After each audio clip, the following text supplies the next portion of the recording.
I'm Rafael Villegas, lead concept artist on Gangs of Sherwood. As a concept artist, I create the characters, environments, and items based on the vision of the game's artistic director and production director. My name is Andrea Di Stefano. I'm the game director on Gangs of Sherwood. Hey guys, my name is Fanfan Velo. I'm the game designer for Gangs of Sherwood. We created a different range of enemies for the game.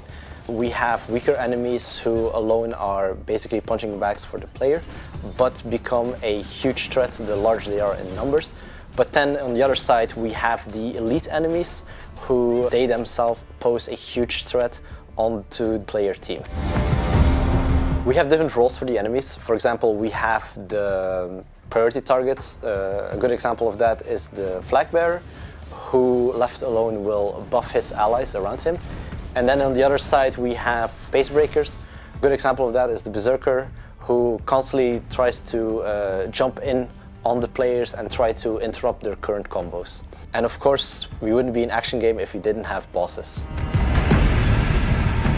In terms of categories, there's a wide range. We have the lightest units, we have ranged units, there are semi-bosses, and the main bosses that have their own arenas. The distinction is fairly obvious. We differentiate between them using size, color schemes, and the way armies are portrayed, because each boss is like a military leader with their own army. So there are associated colors and uniforms. All of this came out of the creation process relatively naturally. We really tried giving unique attributes to each of our enemies.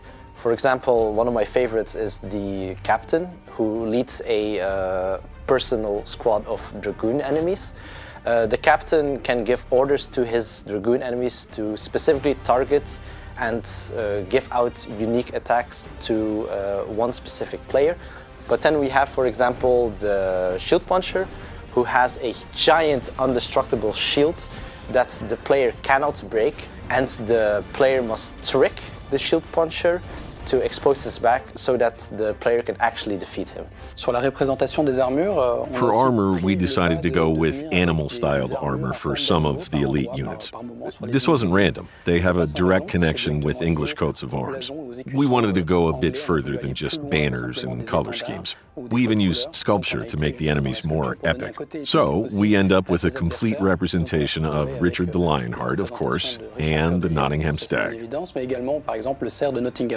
As you progress throughout the adventure, you'll meet several enemy types.